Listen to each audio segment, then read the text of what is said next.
Hello, everybody. Welcome to the Mikestand.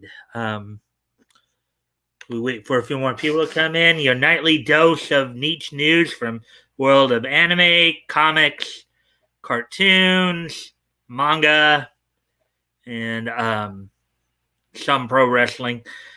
We don't cover as much current pro wrestling, but we do, some things from the past.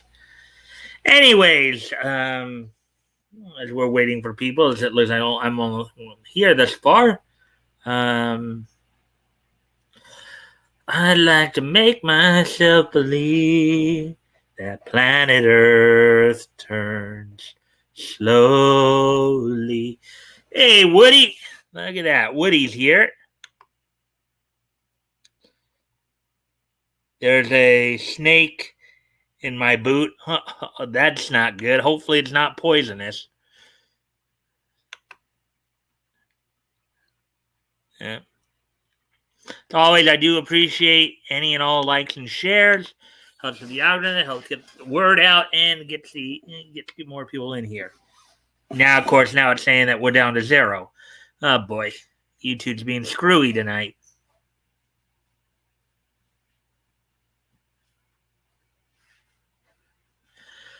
Oh, anyways, as I said, we're just waiting around for more people to show up. Hey, Woody, anything exciting happen for you today?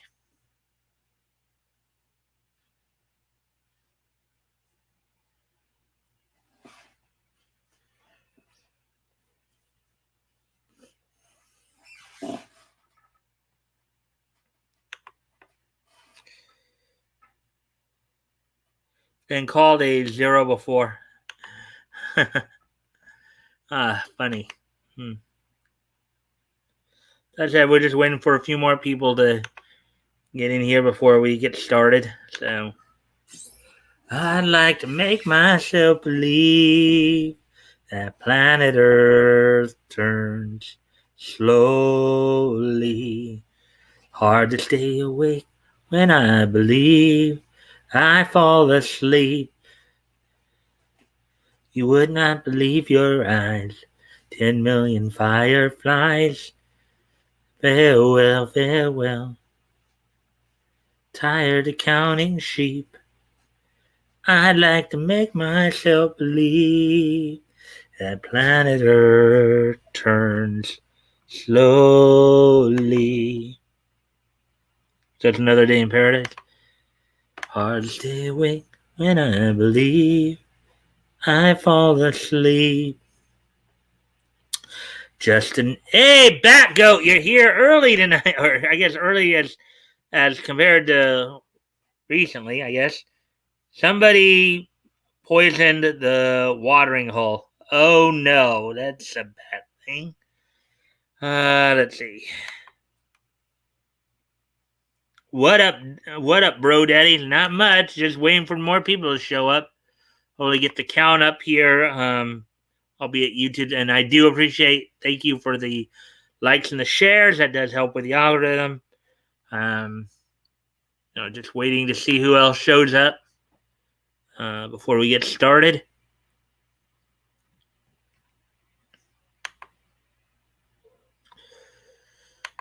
Yeah. So, anyways, Batgoat, how was your day today? I guess you didn't go golfing today, huh? Or did you and you just happened to get home early?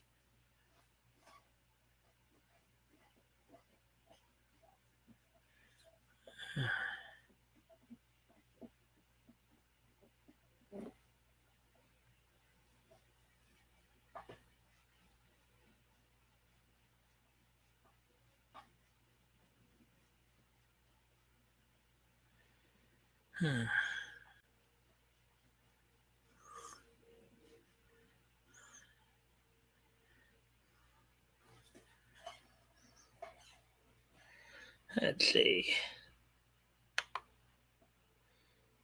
Rained out. What, is it raining up there in Minnesota?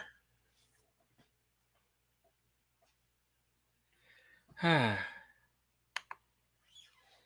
golfed, but only 9 holes. Bad day all around. Oh, everything okay? Everything okay there, Batgoat? Bad day all around. Everything all right?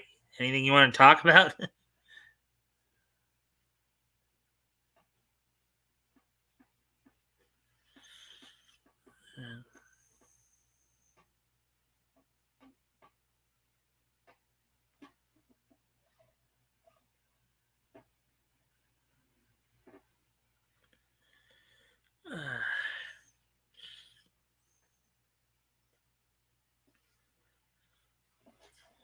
Farewell, farewell.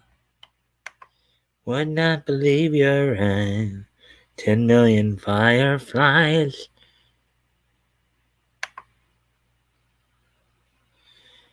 I like to make myself believe that planet Earth turns slowly. Hard to stay awake when I believe I fall asleep.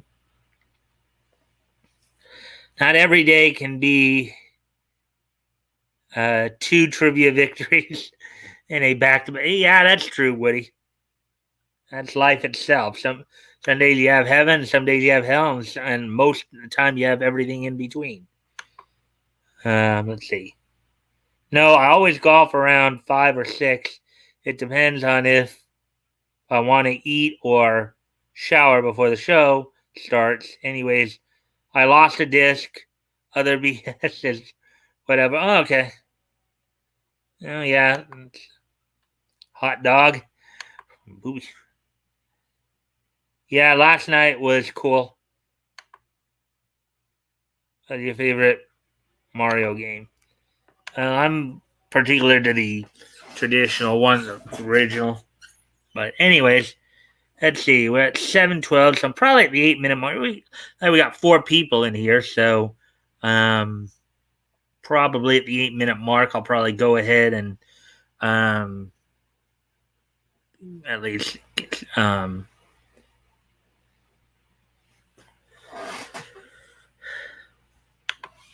Pac-Man. Yeah, he's not his your favorite Mario game. But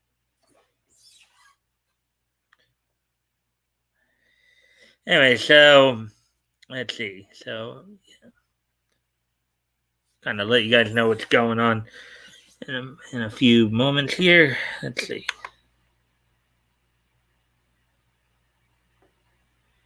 Well, you would probably not.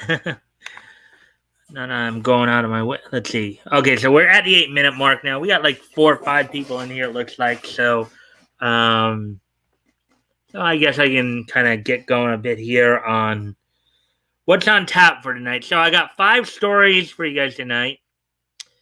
One from criticalblast.com, RJ's site, and the other 4 from Bounding into Comics, including the story that RJ mentioned last night about the whole Kickstarter deal. It'll actually be our lead story. And then we got, like, of the 5, we got 4 comic related stories, one anime related story, and aside from, of course, the Critical Blast story. We'll also I'll also be looking at the Arctoons review from earlier this week, as well as Marvel writer Ed Brubaker is still telling everybody that the writers are still not getting paid royalties on the movie stuff, apparently. And I think there's a new Star Wars or something coming out from Titan Comics. Oh, actually, no. I think it might be The Witcher. Anyways. And then Bounding into Comics was reporting yesterday that CBR apparently was a little misguided in saying that in this final Evangelion movie, they did confirm that Rey was, I guess, a lesbian or... But we'll get into all that.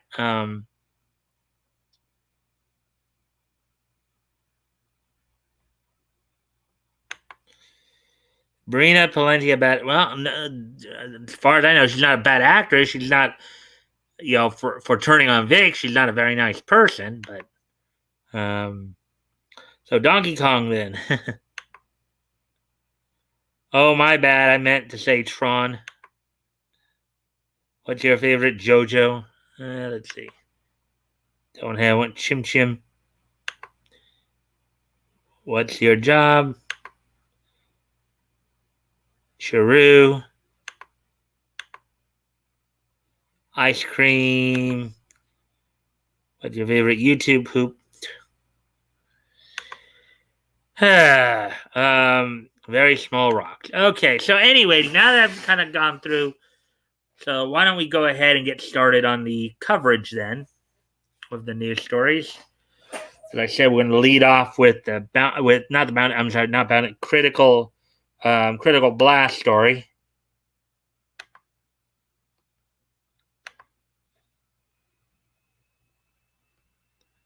Let me see.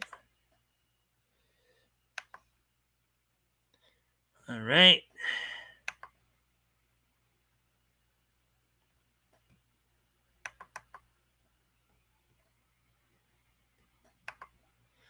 All right, so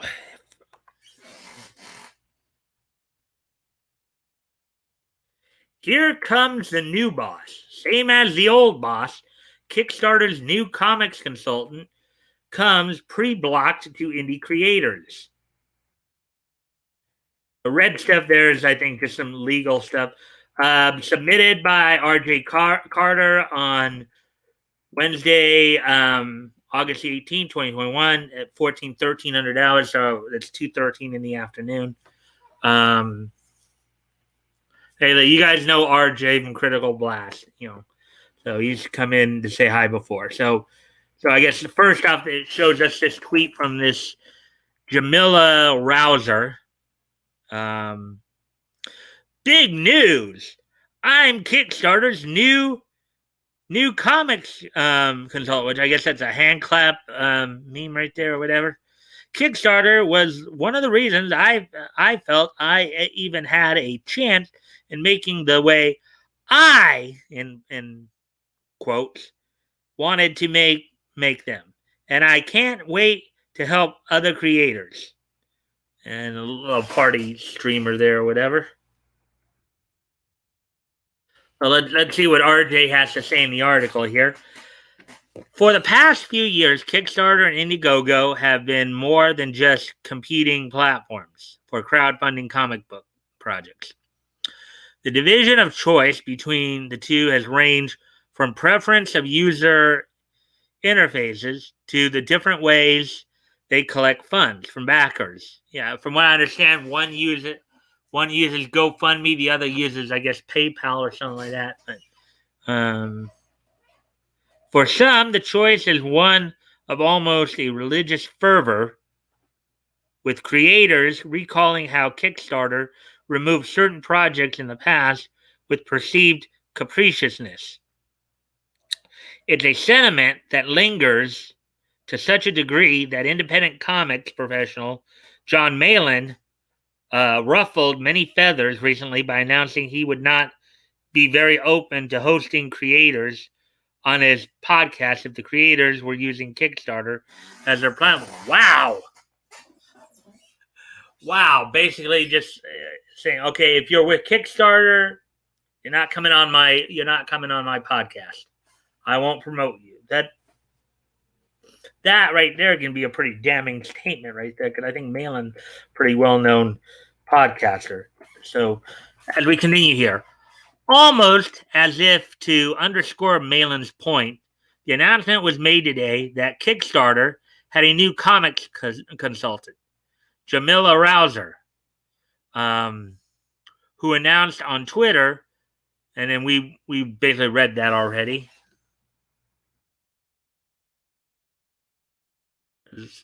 I guess as part of her, Twitter picture there, she's got a little girl hugging an older girl or something like that. You're blocked. You can't follow or see Jamila Rouser's tweets. So okay. So she's blocked, I guess, certain creators. So let's see what RJ has to say about this. Good luck to the other creators in reaching Rouser. As many comics creators and comics journalists, including Critical Blast, discovered, Rouser comes to Kickstarter with a Twitter account already pre-blocking innumerable independent creators. So, yeah, that doesn't make a whole lot of sense, right? That, okay, she says she wants to help creators get going, and she's pre-blocking them. She's already basically telling you, yeah, I may have said that I want to help creators, but you know something? Forget it. Sounds like she's flipping the bird to a number of creators, right? That's kind of that's kind of a mixed message. Let's see. It's Thursday. Possible Vic decision. Well, I guess we'll have to wait and see. Woody, we've been waiting. How about, yeah, right? Yeah, RJ is a good dude. Yep, we know that.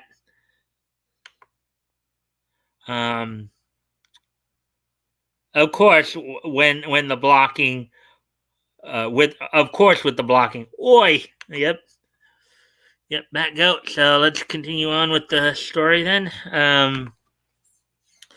The blocking occurs on such a widespread scale that it would be unlikely that many of them were done personally. Rather, it appears Browser implemented a quote unquote block list type of procedure, which I'm guessing could also mean, I guess, another term for block list is blockchain, I guess. Wherein a Twitter user can choose to block a person and subsequently anyone who follows that person or is followed by that person. The impact is a cascade of implemented blocks, potentially impacting thousands of Twitter contacts. Yeah, not always a good thing to mass block because, I mean, you know, sometimes you may be trying to block certain people, but also you end up blocking other people too that maybe you didn't intend to block. The impact on a company is overwhelmingly negative, both in terms of having a reachable customer base and in public perception, which is true, which is what I just talked about. It's kind of a mixed message when, okay, you say you want to help creators get going, and yet you basically also tell them that you don't want them contacting you. It's kind of a, some type of double-edged sword logic there. Let's see.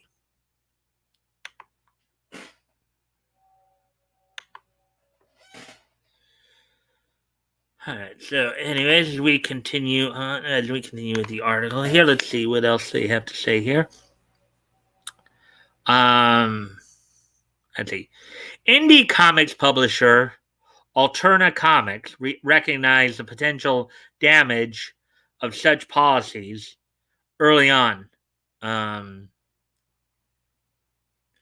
With publisher Peter Simeti issuing a corporate edict prohibiting creators from implementing such quote-unquote blockchains, while still allowing to block individuals on an as-needed basis. It's a smart deal. I mean, yeah, you don't necessarily want to deal with people who are going to give you crap. Okay, excuse my French there. But, you can't just do a huge blockchain because that's kind of the idea of throwing the baby out with the bathwater.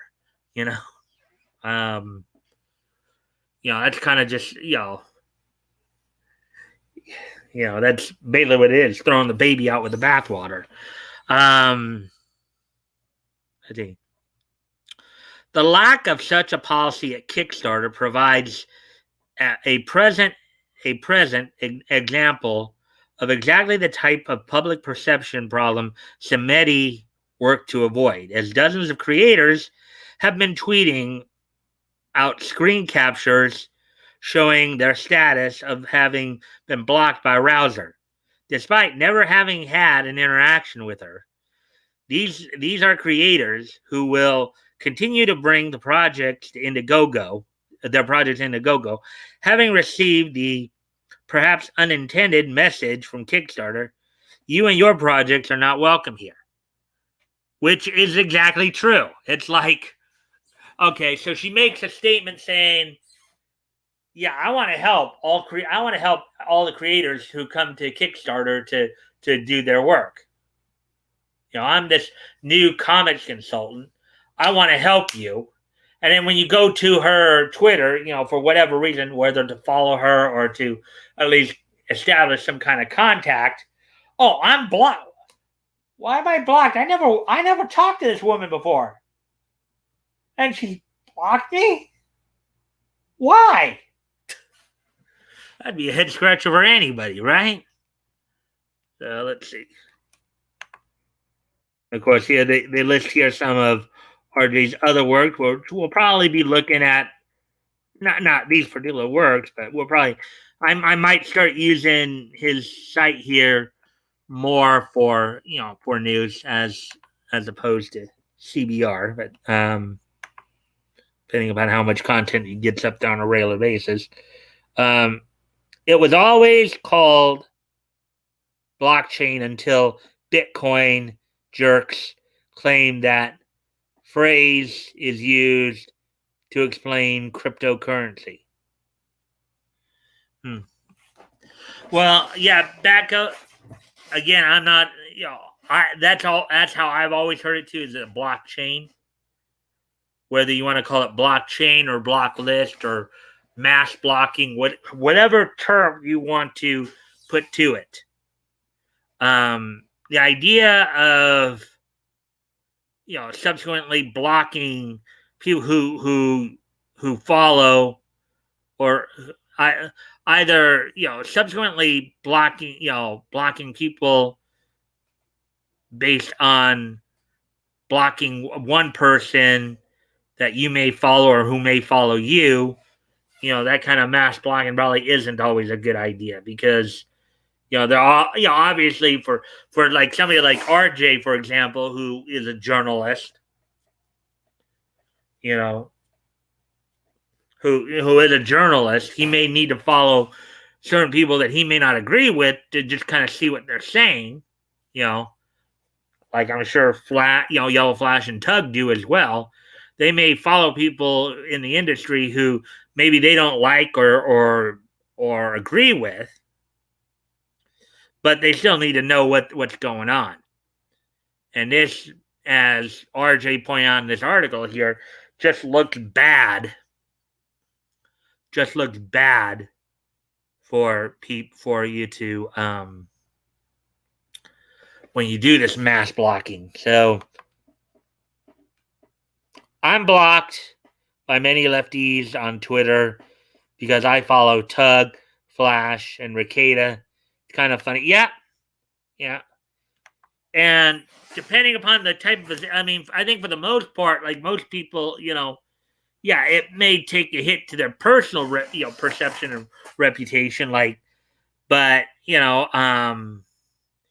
if it's somebody like, let's say, from a news organization like RJ, that's not necessarily a good idea to do because, okay, you just blocked somebody who is probably writing stories about you, and what type of stories do you want them? Do you want to be seen in a positive light or in a negative light? If you're blocking journalists, they're liable to now, I know people usually don't care, some people would argue any news is good news, but there are people who would say that's not a good thing either. So, all right, so we got through that article already.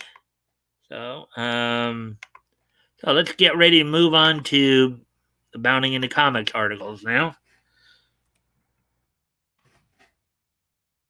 Where are we at on time here? Let's see. And I know we just got started at 24 minutes. So I spent about 15 minutes, possibly, 14, 15 minutes on that first article. So, yeah. So, anyways, let's get into these articles right here. There were 3 I was going to cover from here. There's actually like 6 I could have covered from here, but first off, I want to make sure I had enough room to put RJ's in there, and then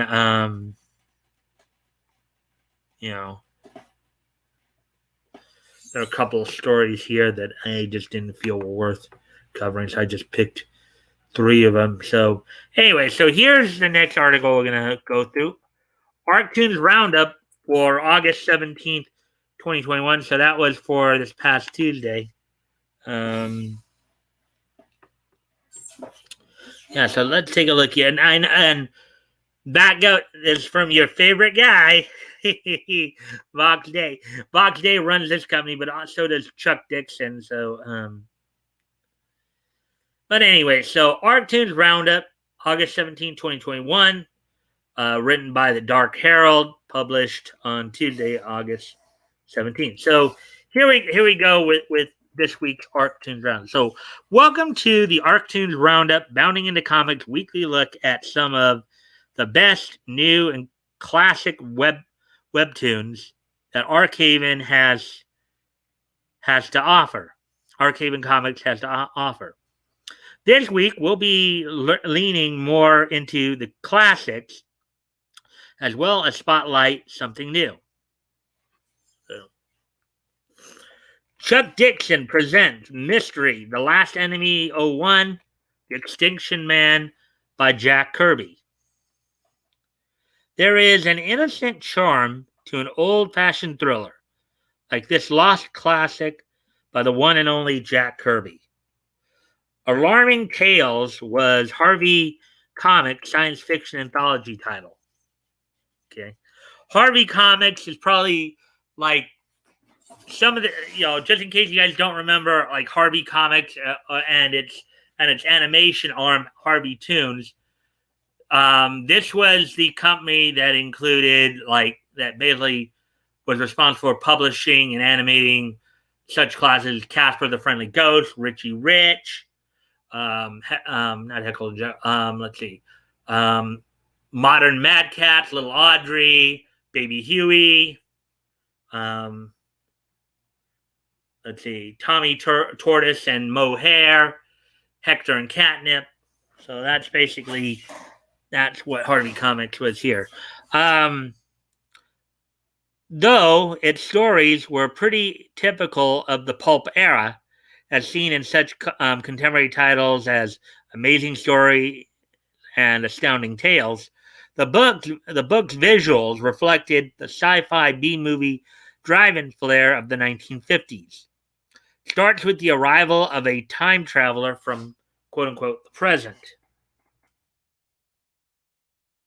Of course, Chuck Dixon presents Mystery, The Last Enemy 01. Oh, look at that. That's some classic artwork right there. The time traveler looks around and discovers, to his horror, that man no longer rules the earth, instead finding that his kind has been consigned to the history books. Interestingly, in case you are wondering, this story predates La Planète des Singes, Planet of the Apes, by Pierre Boulle by about 6 years.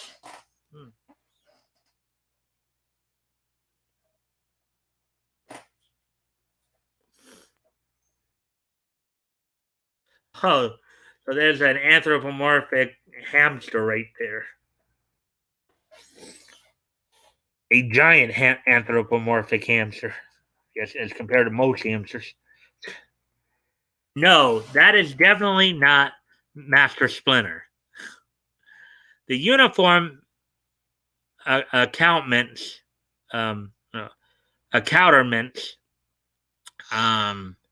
as well as the arrogant tilt of the head and the dismissive jet of smoke, were all villain stereotypes left over from World War II. In other words, the rats are not good guys. Aside from Master Splinter, when have rats ever been good guys? Right? Aside from Master Splinter, when have rats ever been good guys? Let's see. Dave Marks is here. Hey, Dave, welcome to the stream. what you guys have been saying here. So, like I said, he's putting out good stuff. Totally respect that. All right. Casper, yeah. Harvey Comics was known for the Casper comics, and then of course Harvey Toons had the Casper cartoons, animated short. Baby Huey, yep. Love Baby Huey. Yeah, that was a good cartoon. It was already in syndication when I was growing up. Hi all, I'm drunk. Was watching Farscape. How are you? All right, Dave. Welcome to the stream. As always, of course, I do appreciate any and all likes and shares.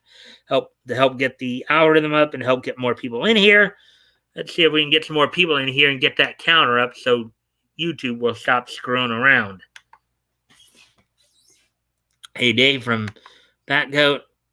Hello, Bats. Farscape was a good show.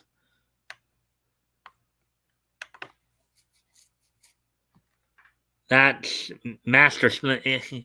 Yeah. Okay. Master Splinter. He looks a little like a short Joe Camel. Yeah, I guess you could do that too. Laugh out loud. Oh man, Farscape, great Frel. Let's see, Willard was a good rat. Ben, not so much. Okay. I remember the episode where everyone was getting brainwashed, except for Chicktan. He acted like Bill and Ted to pretend. All right. Well, anyways, let's get back to article here. At least as soon as I refresh my YouTube screen to see if that helps with the count, and it doesn't, of course. It show another like. Oh, we guess it now starting to help a little bit. So let's get back to the article here. The setting for this story must have stuck with Kirby. Fans of his work will recognize the similarity between the comic and his much better known series for DC, Kamandi, The Last Boy on Earth.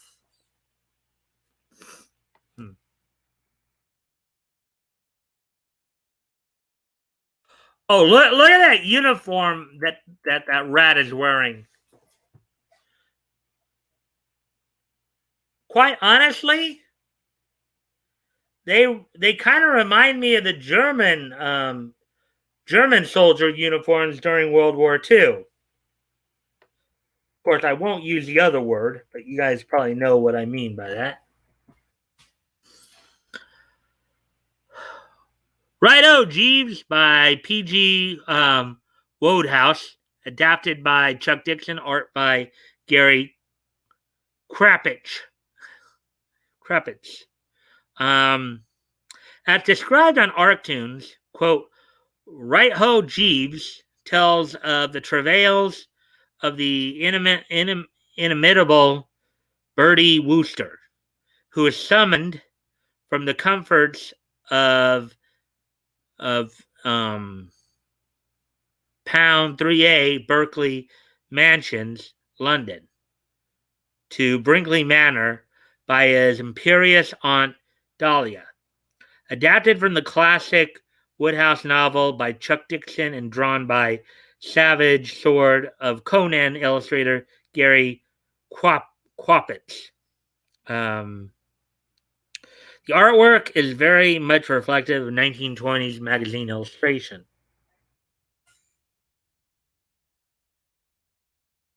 There we go, right there.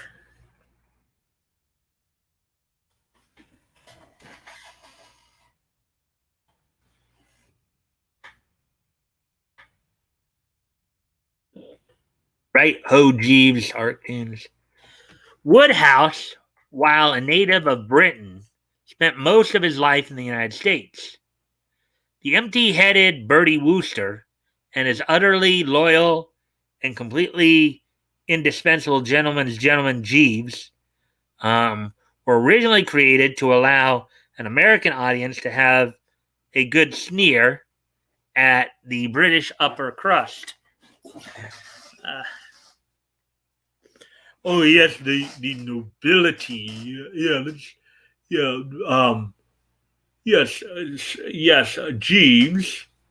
Will you get me my tea, please? Righto, Jeeves.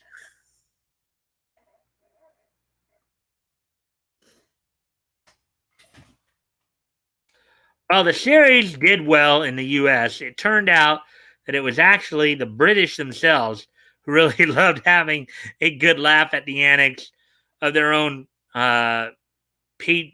patrician class. Um, the stories have been classics in the UK since they were first published.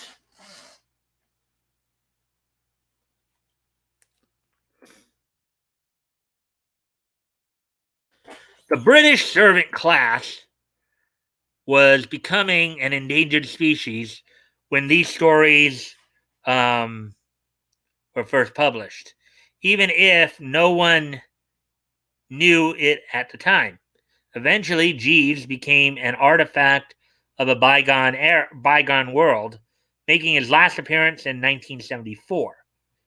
So that was 47 years ago today. Um, Sadly, the likes of poor old Bertie Wooster had to make do with doorbells and washing machines long before long before then.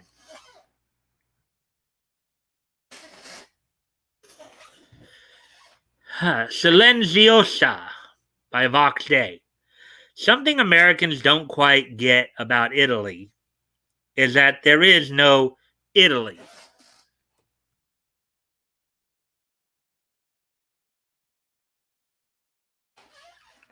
At least as far as Italians are concerned, because they don't think of themselves as Italians. They think of themselves as Venetians or Romans or Milanese or Napolitanos or citizens of whatever city they live in. Italy is just the place they keep their stuff. It's a big reason why the Renaissance was so blood soaked.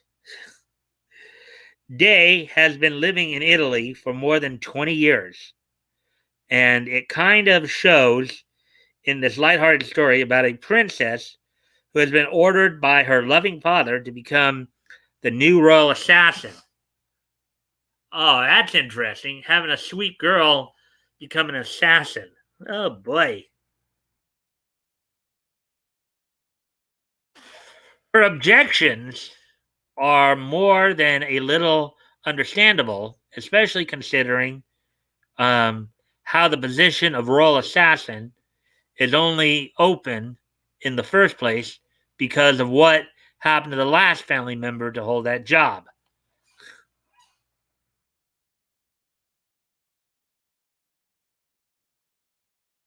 She wants to be a dressmaker, not a widowmaker. Oh, that. Okay. In quotes, she wants to be a dressmaker, not a widowmaker. Nice play on words there. But as we all know, the course of someone's life can change in a heartbeat. Oh, I guess there was no quote. I thought I saw quotes there. Anyways, sometimes the student is ready and the master appears. Sometimes it's a small decision with huge consequences. Sometimes it's a fragment of poetry that makes you see the world in a wholly different light.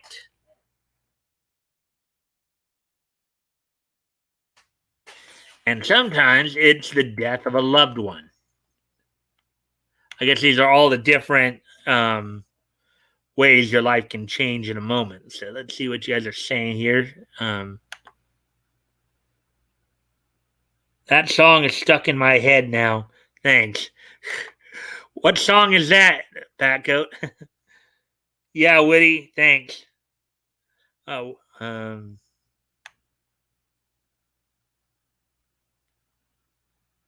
I want. I guess there was a lot of conversation going on since Hugh Laurie did a TV show of Bertie and Jeeves, probably based on this book. There, Robert. Hey, welcome to the stream. Um, you mean like Australia and India? I liked him in House and in the live action 101 Dalmatians. Better late than never. Had to run out and get some last minute shipping. Well, yeah. Well, RJ, you kind of missed. I actually already did your story. You can always go back and check it out later if you want. But thank you for coming in. Um, Also, I might start using your site a little bit more for news coverage, depending upon how regular you put stories up. So, um, so you might want to go back and check it at some point when you have time. Um, hey, Critical. Kung Fu Fighting is the song we're joking about. Oh, he was Kung Fu fighting. Da, da, da, da, da, da, da, da. Those kicks were fast as lightning. And it was a little inciting. Hey, Critical. I liked Hugh Laurie in Blockbuster. D Bats. I almost forgot. Oh, I mean, sorry. Hello, Robert. All right. So, hey, guys. So, anyways, and as always, of course, I do appreciate any and all likes and shares. So, hopefully, I do thank you guys for that. Hopefully, it helps get some more people in here. Like we are already getting more people in here, so that's good. So, anyways, continuing on with this ArcTunes roundup. Moving on to our ArcTunes spotlight this week, we're highlighting ArcTunes' newest title, Savage Memes. Its name is what it is. China invades Walmart. There really isn't much more to say about it.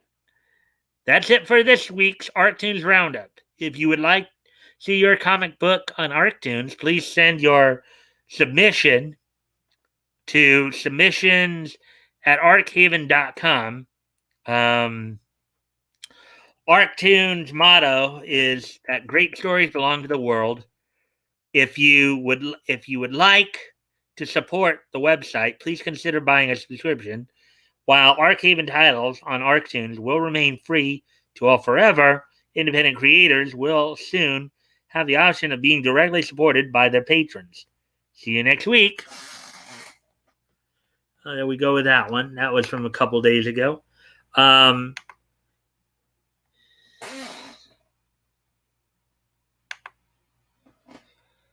Mike is trying to incite an erection. Oh, God. With those the lucid tones.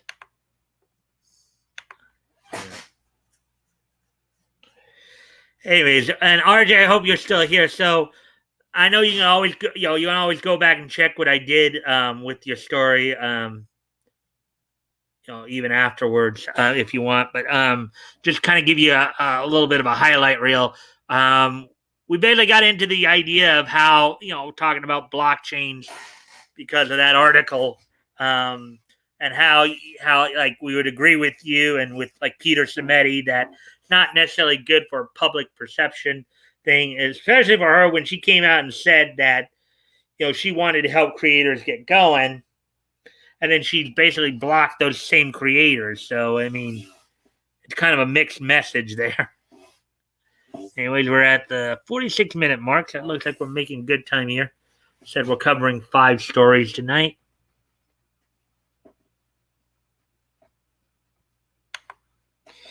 Hey, Mike, I'll be here tomorrow. Gonna bounce, peace all right, Batgoat. If you're needing rest, I can understand that.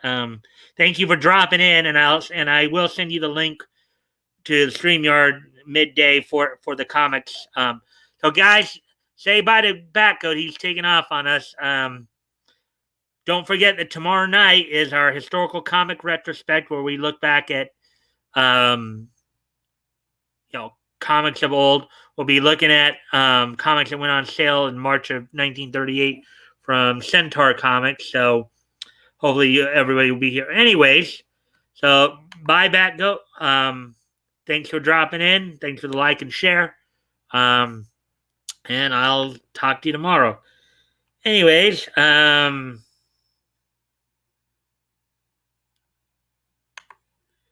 we continue to the next article here. Hopefully, aside from I know Batgo just left, but hopefully everybody else is still here. It's only saying 3, but I think we got more than 3 people watching right now. So here's the next story I'm going to look at here.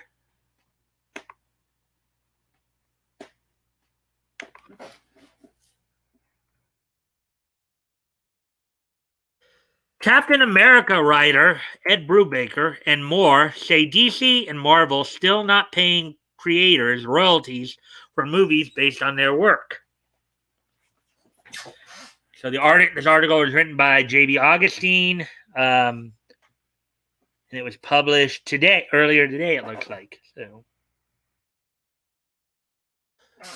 Marvel and DC's contractual and copyright clashes with creators they did dirty are far from things of the past, far from a thing of the past.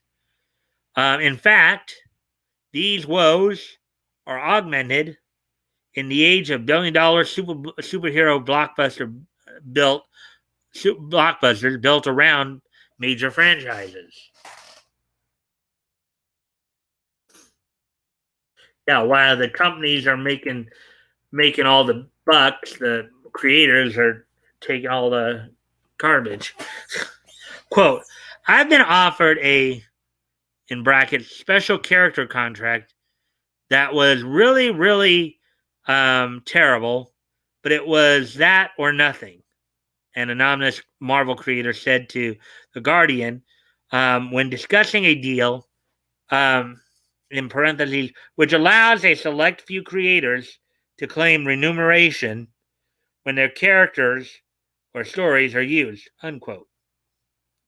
Quote, and then instead of honoring it, they send a thank you note and are like, here's some money we don't owe you, unquote. And it's $5,000, unquote, again,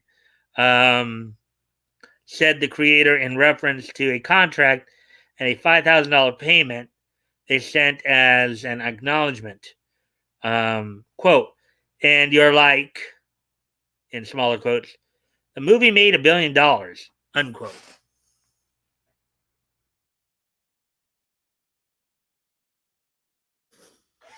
Sources confirmed the amount to The Guardian, which comes with a no obligation offer to attend a film's premiere. It's either that, they add, what their sources call, quote, a tacit acknowledgement from that compensation was due, unquote, the contract or nothing.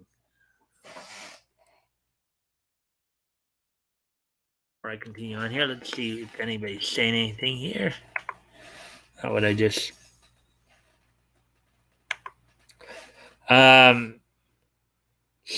same Batgoat time, same Batgoat channel. Yeah, Woody. Anyways, so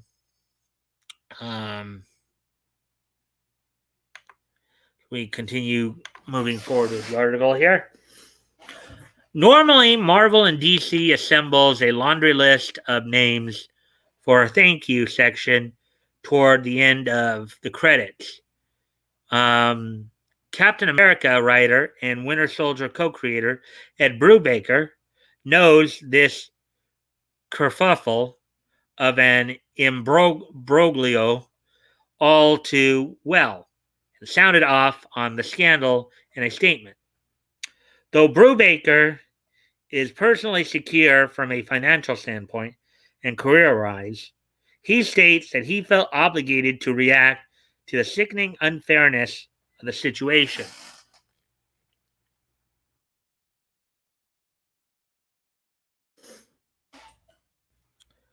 Quote, for the most part, all Steve, in brackets Epting, and I have got for creating the Winter Soldier and the storyline is a, in smaller quotes, thanks. Um, Here or there, and over the years, that's become harder and harder to live with, unquote, he said.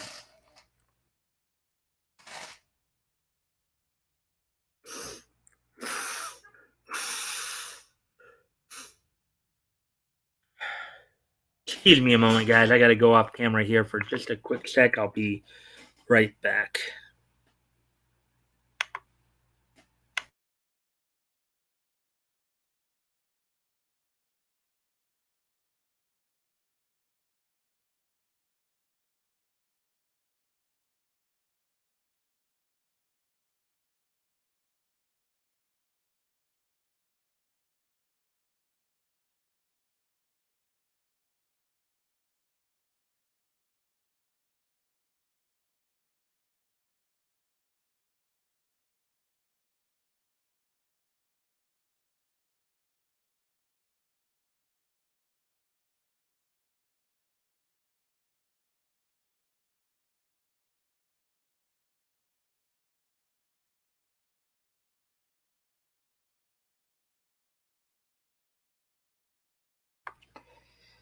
All right, I'm back. So let's continue on with the article then here.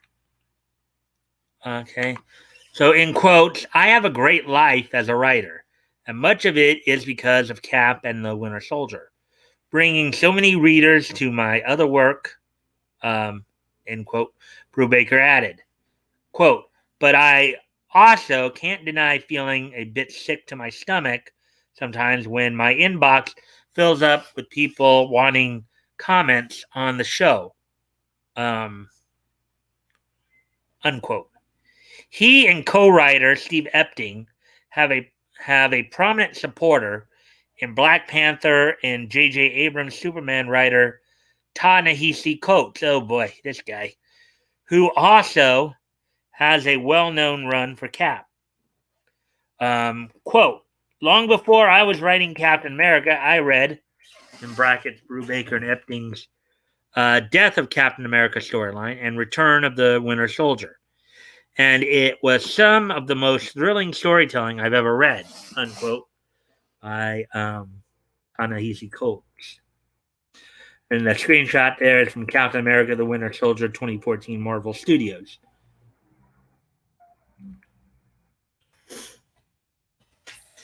I'd rather read it than watch the movies. I love the movies too, but it doesn't, in quotes, by the way, doesn't seem just for them to extract what Steve and Ed put into this and create a $1 million franchise, unquote, he added. Quote, just because it's in a contract doesn't make it right. If I have some kind of leverage over you, I can get you to sign a contract to uh, F you over. It's just legalistic, or legalist, end quote. Um, Jonah Hex Painkiller Jane writer Jimmy Palmiotti um, offered his advice too. Quote, lawyer up, always with comic book company contracts. They are not in the business of feeding you the math, unquote. He added, creators can access lost earnings um, once a year through an audit that's extremely rare for them to use as a loophole. Quote, I can count on one hand the number of creators who've actually audited a major comics company, unquote. Comic industry's work for hire arrangement means they, at minimum, The big publishers owe creators little more than a fee and royalties. They keep people on with the incentive of a steady gig, sharing profits, which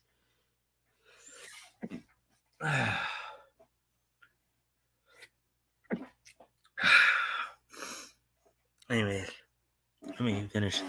Okay. Let's see. Sharing profits, which is paying off for a lot of writers and artists with the popularity of the MCU and the DCEU. And I got to step away from the computer here for a moment, guys. I'll be right back.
Sorry about that, guys. Had a situation with the dog that I had to deal with. So sorry for the long hiatus there. I'm back now.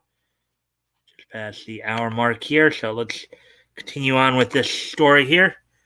Um, that hasn't always been the case, as Marvel's relationship with Jack Kirby deteriorated under Jim Shooter, and DC kept Jerry Siegel and Joe Shuster out of the equation for years when it came to profiting from their big creation, Superman. And that's been talked about a lot. Um, in more recent memory, DC phased out paying Jerry Ordwell for Power Girl due to the similarity to Supergirl that can't be helped given her origin, and enacted their prerogative to print Watchmen sequels without consent of Alan Moore or Dave Gibbons. Um, this is ironic behavior when the Kirby situation inspired them to pioneer the kind of special character contracts dissected by The Guardian starting in the 1980s. The Watchmen situation only happened after editor Paul Levitz um, left in 2009 under tenure of Jeanette Kahn. Um, a great deal of fairness was introduced into their treatment of creators in a legacy Levitz is proud to, despite the obsolescence of the practice today. Excuse me one more time, guys. Sorry, I just realized I kind of made a mistake with something. Um, hey, Leto. Hey, Mike, Woody, Batgoat, Critical, Roberts, um, ANS, Dave. How are y'all? All right. Let's see. Hi, Leto. Things are good. Let's see. Hello, Leto. I'm off to work. I'll make it a good show. I always do my best. There, Leto. Thank you for coming in, and do appreciate any and all likes and shares. Um, so hopefully, I help get the algorithm up and help get more people in. Anyways, I'll be right back again. Sorry, I gotta go fix a situation here.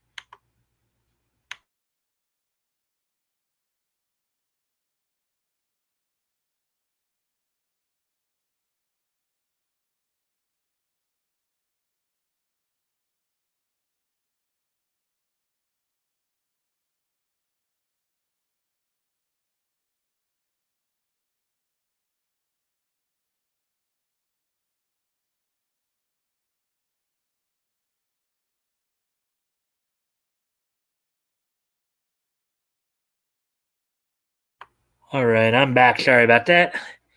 Let's see now. Hey, Solid. It's good to hear, Woody. Let's see. Muted. Yeah, I just muted myself there, but I'm back now. Muted. Well, I just unmuted myself now, so. Hey, Mike, you're muted live. Oh, okay. Was I muted? Are you saying that I was muted actually before when I was reading the article before? I was still muted at that point?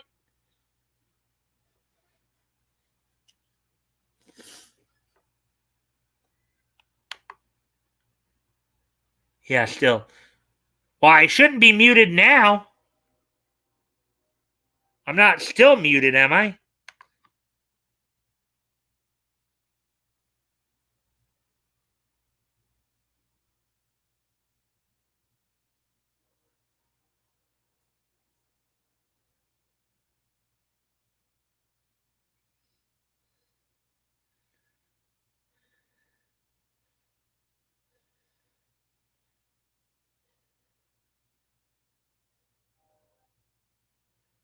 Now good. Okay.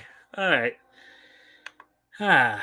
sometimes you got two or three things going on at one time. Sometimes it is a little hard to stay organized. Anyways, let's get back to this article here. You want to create a situation where I guess I should go back up here and read this part. That hasn't always been the case, as Marvel's relationship with Jack Kirby deteriorated under Jim Shooter, and DC kept Jerry Siegel and Joe Shuster out of the equation for years when it came to profiting from their big creation Superman. In more recent memory, DC phased out paying Jerry Ordway for Power Girl due to similarity to Supergirl.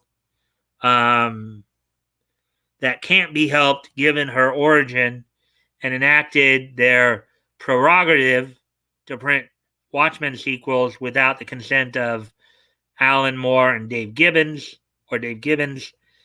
This is ironic behavior when the Kirby situation inspired them to pioneer the kind of special character contracts dissected by The Guardian starting in the 1980s. The Watchmen situation only happened after editor Paul Levitz left in 2009. Under his tenure with Jeanette Kahn, a great deal of fairness was introduced into their treatment of creators, and a legacy Levitz is proud of despite the obsolescence of the practice today. Yeah, I just went back and read that paragraph again because I'm thinking that's probably the paragraph or the portion of the story that was muted. So good now. Okay. So anyways, as we continue on with the article here, quote, you want to create a situation where you never get to the old Russian joke where they pretend to pay us and we pretend to work. Yeah, that's called communism, dude.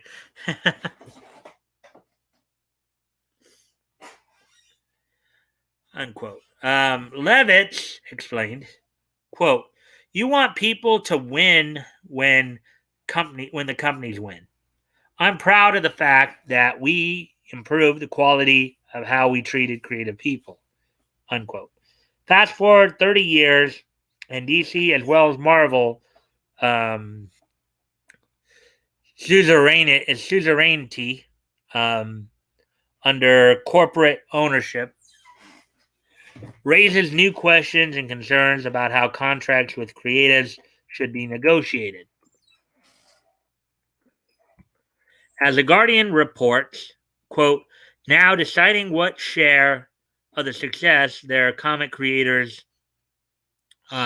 deserve is a matter of complex wrangling between Marvel and DC, which want to maintain good relations with their talent and the vast bureaucracies above them. Unquote.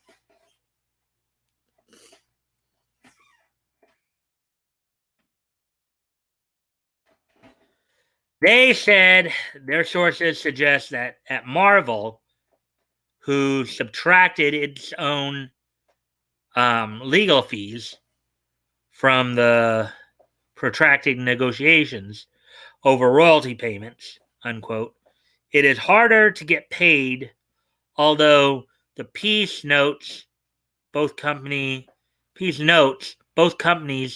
quote, count on artists and writers preferring not to spend time chasing them for royalties, unquote.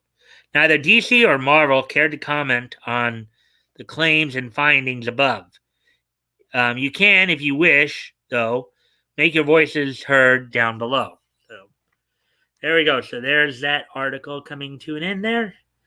And let's see, we got, I believe, a couple more here. We had 5 slated for tonight. So we have, this will be the last of the comic story. Then we have one anime related story.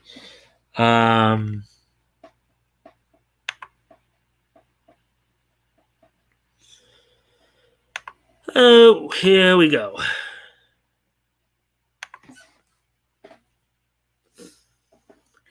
Doctor Who comic. That's what it was. New Doctor Who series sees two doctors face off against the Bad Wolf Empress. Article by John F. Trent, August 19th, 2021.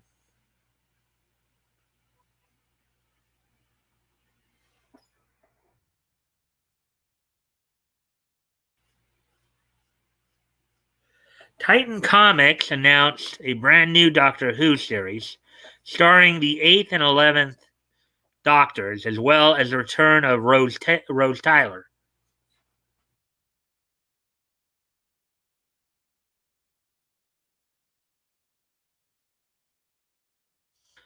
Series titled Empire of the Wolf marks the 25th anniversary for the 8th Doctor and 11th anniversary for the 11th Doctor. Empire of the Wolf will see the 8th and 11th Doctors team up with Rose to defeat a brand new villain called the Bad Wolf Empress. Bad Wolf Empress, huh? She sounds like somebody you don't want to mess with.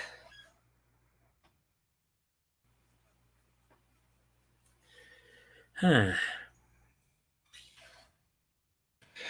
The official description reads, quote, trapped in a parallel universe, Rose Tyler believed her adventures with the Doctor were over. Now, pulled by a mysterious energy into this reality, she must work with two doctors to end the tyrannical rule of the warmongering Bad Wolf Empress.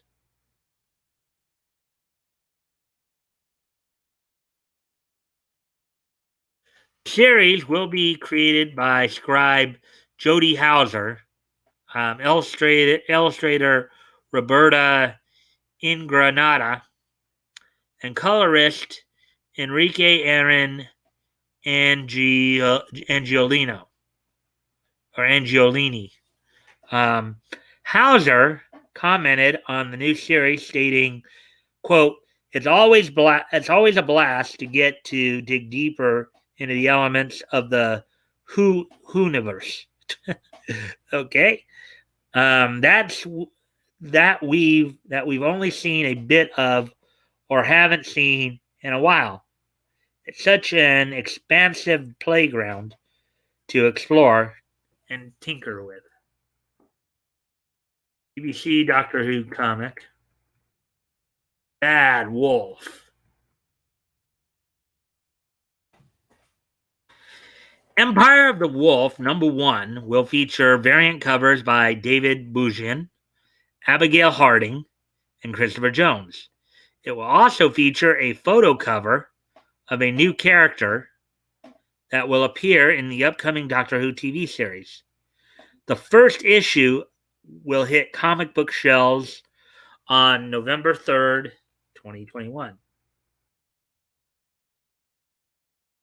Do you plan on checking out this new Doctor Who series from Titan Comics? And there we go. So that's the last of the comic stories for the night. So we have one anime related story here that we're going to look at here. See? Oh, we're back up to 4 people watching. Yay, 4 people watching. Okay, so here we go. And I know some of you are lurking, and I do, again, as always, I do appreciate any and all likes and shares. Helps with the algorithm, helps get more people in here. So let's go ahead and take a look at this last story here of the night. Let's see, where are we at on time here? Hour and 16 minutes. So we're pretty good on time then. Let's see. See what this is.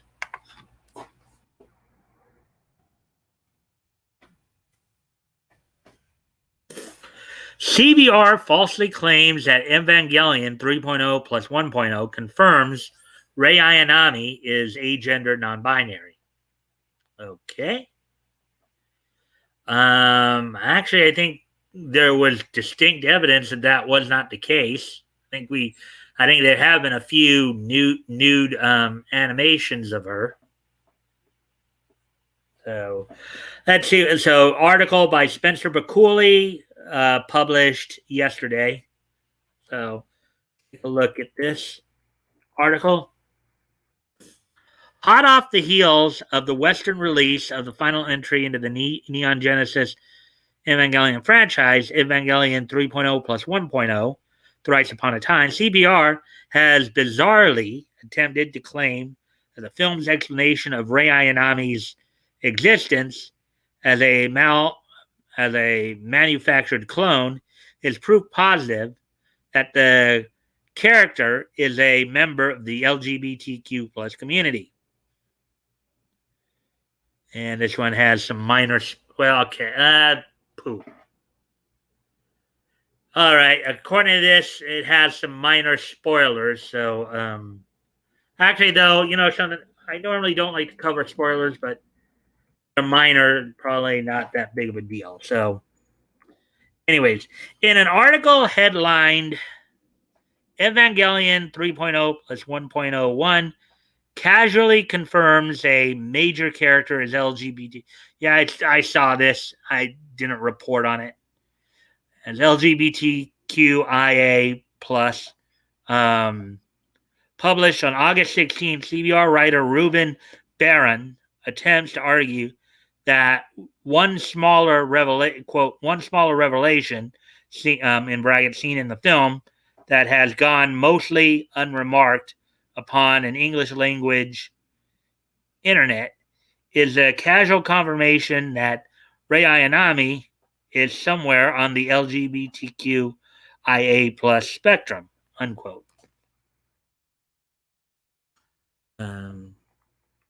Excuse me one more time. I'm going to go off camera here for a quick moment. Be right back.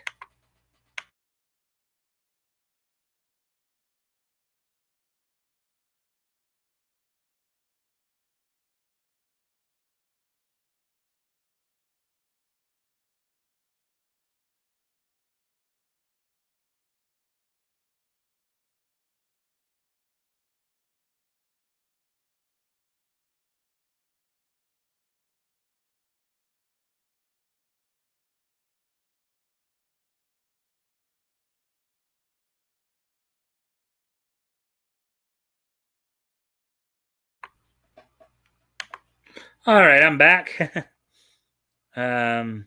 See what? Ugh. Rei is a genetic aberration, but distinctly female and feminine. This is made clear by the very existence of a male version.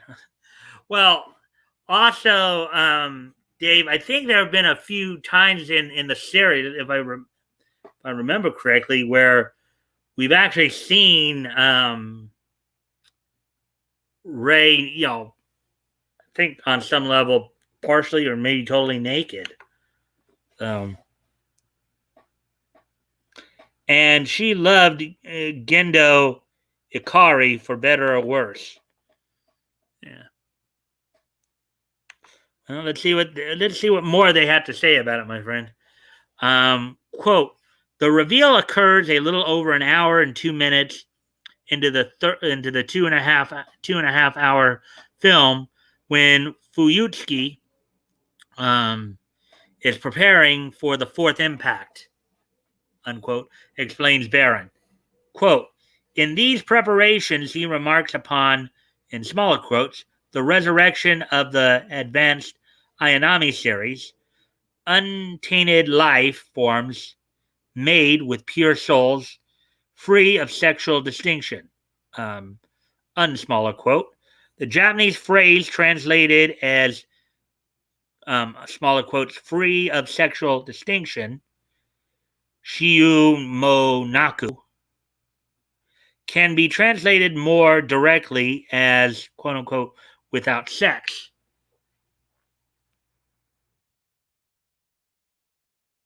Wouldn't without gender be more what they were wanting to say? Thus, he concludes, quote, What this specifically means for Rei Ayanami is up for some interpretation, but all interpretations would place her as one letter or another in the LGBTQIA plus acronym. Unquote. Quote, if Fuyutsuki is talking about physical sex, and this means Rei is intersex, um, in parentheses, with prominent feminine coded secondary sexual characteristics, unquote, says Barron. Quote, if he's talking about gender, then Rei is agender non binary.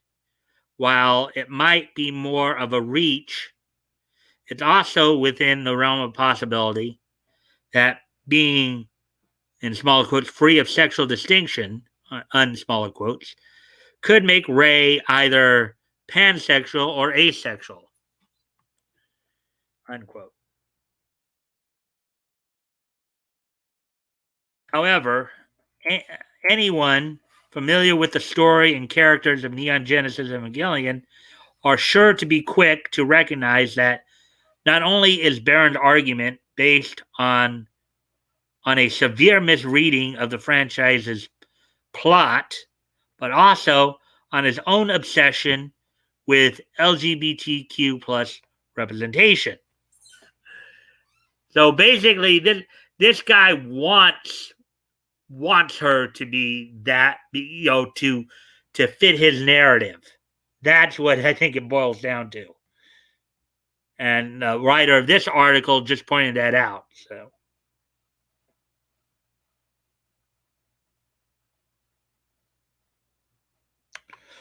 let's see. One day, even the super straights will be allowed a stripe on their flag.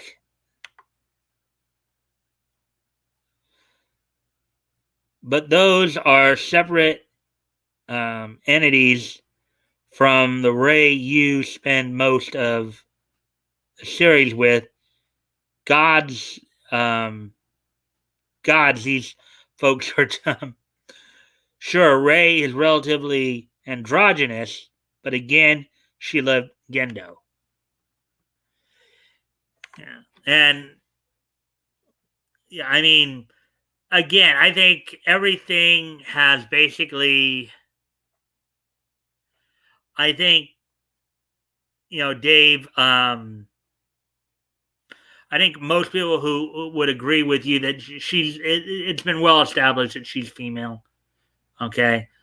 But to play devil's advocate here, saying that she loved Gendo isn't enough to counter the quote unquote agender or LGBTQ argument, because because people like Ruben Barron would just argue, well, yeah, being as a male, he loved, he would just argue that Rei as a he loved Gendo instead of she. Now that's probably not something you wanted to hear per se, but I'm just playing devil's advocate. I more or less agree with you. I think it's been well established that Rei is a female. So when they spell that out,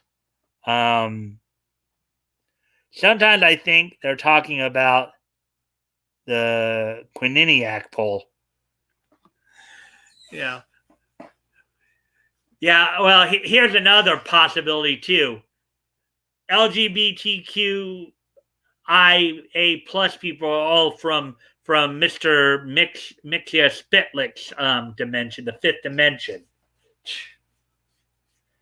They're basically from the same dimension that Superman foe Mr. Mixia Spitlick and Bat might come from.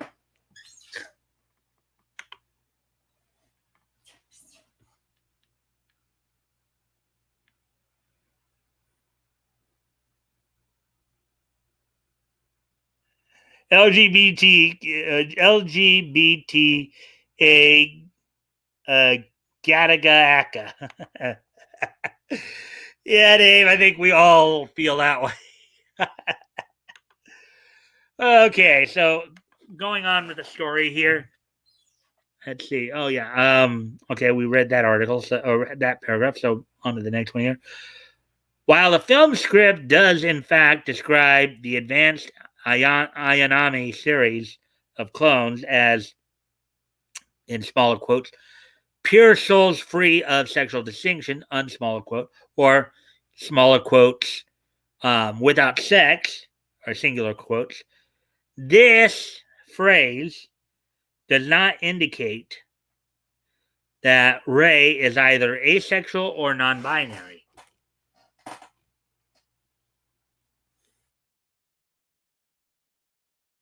Rather, Fuyutsuki is referring explicitly to the fact that the advanced Ayanami series are manufactured products engineered without even the ideation of sexuality or the ability to have sex, due to the fact that they exist as disposable, in smaller quotes, tools for Gendo Ikari to establish a connection to Lilith, the progenitor of the Eva units. So basically, what I think he's saying is that even though the Ayanami series are all probably made in the image of a young girl or a woman, um, they're not going to be going around thinking about whether or not they want to have sex with guys or anybody. I think that's what it kind of boils down to.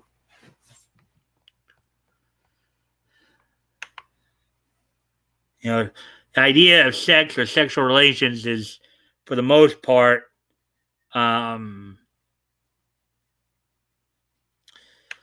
the farthest thing from their mind. So,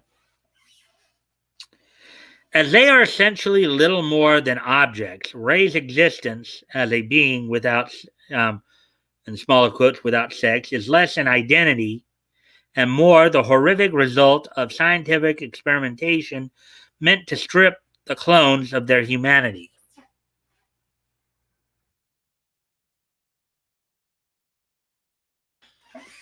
In other words, the advanced Ayanami series are not asexual or non binary, but rather physically, mentally, and spiritually incapable of engaging with the entire concept of sex, as it has literally been written out of their DNA. So they may they may have the parts, but they have no idea how to use them. Okay, I think that's the simplest way of putting it. They may very well have the parts, but they may not even have any idea how to use it.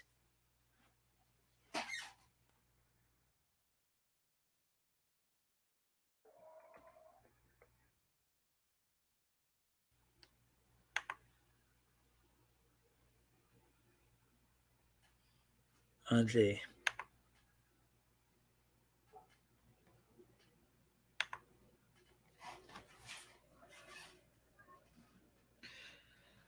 We are discussing the sexual persuasions of fictional animated clones. This is what Washington. This is what Washington envisioned. I'm certain of it. Grant, I know you're saying that sarcastically, Dave. Okay, but yeah, I kind of get your point. I don't think the forefathers even had any notion of this stuff going on when they decided to break off from England. Okay, so I get what you're saying, though. It is kind of. I mean, we still have to kind of cover it. Again, doing it too much is kind of ridiculous. Like sometimes with the way Flash or Crows of Judgment does it sometimes, but laughing at the stupid on occasion is still okay. You just don't want to make it your whole life or your whole coverage.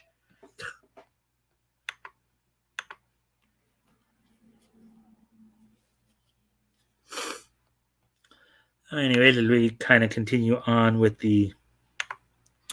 Oh, This is far from the first time that the identity obsessed did themselves a disservice by attempting to paint an anime character who suffered unwilling medical experimentation as a member of the LGBTQ plus community. Oh wow! I think I kind of like JB. Who was it? Was it JB who wrote this article? Let me go back up and see who wrote this article that we're reading right now. Oh, it's Spencer McCooley. I think I like where this guy's going on his reasoning here. I like this guy's thought process. Ah, he's basically suggesting that a lot of these people are reading more into it, even though basically what they're saying is that you can clone somebody to be a member of the LGBTQ plus community, and that's something to be proud of. So let's kind of continue on here. Previously, the character of Gren in Cowboy Bebop was heralded for his existence as a quote unquote non-binary or smaller quote unquote small non-binary individual based on his possession of both sets of human genitalia, despite the fact that this aspect of the character's body was the result of brutal forced medical experimentation. So I think people who identify themselves somewhere on the alphabet network there, as it were, the LGBTQIA plus, they and this is why, of course, we have situations like the James Younger situation. For those of you who've been seeing the same James situation, where the mother is trying to surgically change her son into her daughter. But yeah, that's where she probably got the idea that it could be done. So probably from stuff like this. Evangelion 3.0 plus 1.0 is now available to stream on Amazon Prime. What do you make of CBR's claim that Rei Ayanami and her clone are asexual, non-binary? Let us know. Well, I think they're idiots. I think everybody here agrees that they're idiots. I'm pretty sure Dave thinks that this Ruben Barron guy's an idiot. Yep.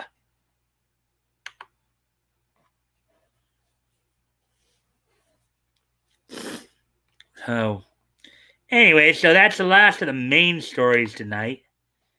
And we're already past the hour and a half mark. We're like an hour 36. I know I kept coming in and out because I had other stuff going on around the house here that I had to tend to. But anyways, give me one quick sec. Got to go off camera here for a quick sec. Be right back.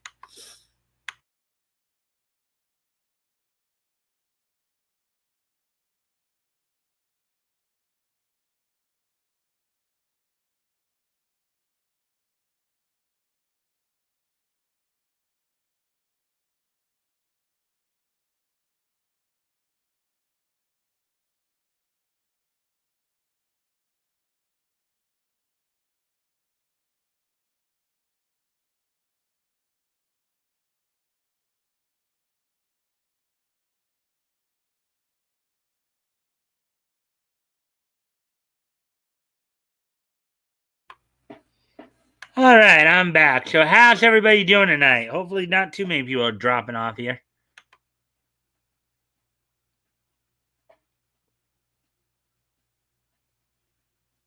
I know Batgoat left us a little while ago. Hopefully, everybody's still here.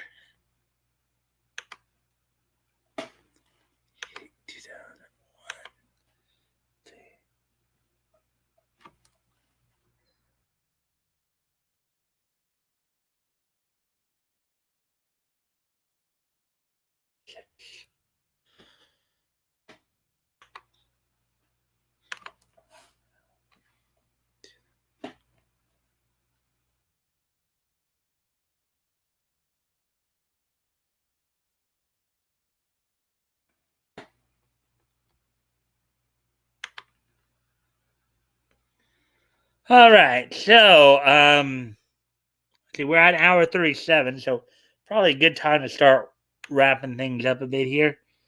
I'm about to pass out. Good night, Mike. Hey, thanks for coming in, Dave. We'll probably be, if you can stick around for a few more minutes, if you want, we'll be. Where I think I am going to start wrapping up here because I know people probably want to get to bed, so probably do this day in each history if you want to stick around with that real quick. So hey guys, we're going to wrap this up. So is everybody ready for this day in each history?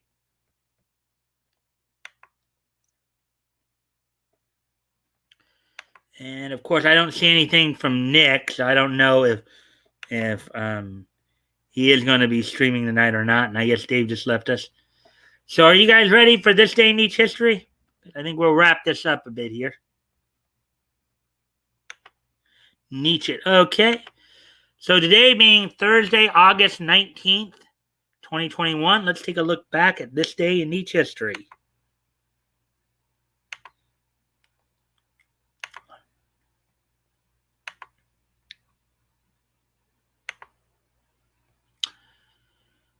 And our first stop is going to be going back about 23 years ago here. As on this date in 1998, the 15th and final issue of Major Bummer from went on sale from DC Comics on this date back in 1998, 23 years ago today. The 15th and final issue of Major Bummer went on sale on this date for $2.50 for 32 pages. The story was Saving Time, written by John Arcudi, penciled by Doug Monkin, inked by Tom Nguyen, lettered by Willie Schubert, and then the coloring done by Carla Feeney. So 23 years ago today, the 15th and final issue of Major Bummer went on sale from DC Comics. Oh, we just got it now. So Nick is he is in fact streaming tonight with Good Logic. They're doing a drink-a-thon, I guess. So, oops. Oh, crud. Not what I wanted to do, Mike. Anyways. Okay. So, anyways. So, that's that. Let's see. Move on to the next piece in each history.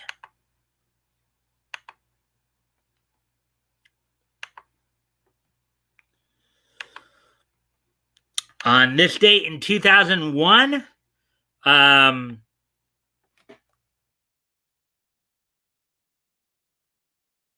the Compact Center in San Jose, California, WWF hosted its SummerSlam event on this date back in 2001, 20 years ago today. Of course, during the event, the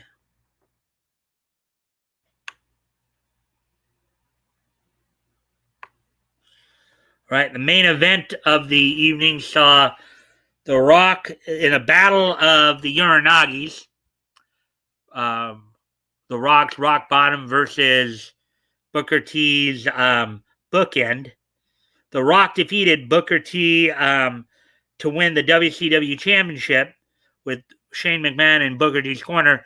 Of course, this is stemming, of course, from the whole invasion angle they were playing back in 2001 after Vince McMahon and the WWF bought out WCW.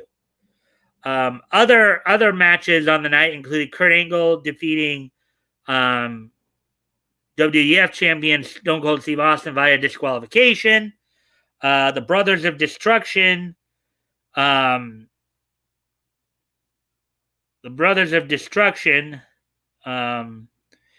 Defeating Diamond Dallas Page and Canyon for So going into the match, the Brothers of Destruction, Undertaker and Kane, were the WCW Tag Team Champions. DDP and Kanyon were WWF Tag Team Champions. In a steel cage match, they put both titles on the line, and the Brothers of Destruction won both titles. Now, this is apparently not a unification match as of yet, but anyways, also on the card saw Rob Van Dam defeat Jeff Hardy in a ladder match for the Hardcore Championship.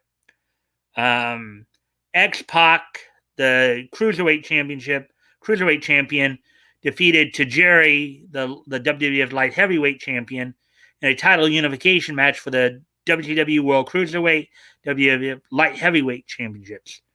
The Dudley Boys and Test defeated the APA and Spike Dudley. Edge defeated Lance Storm to win the Intercontinental Championship.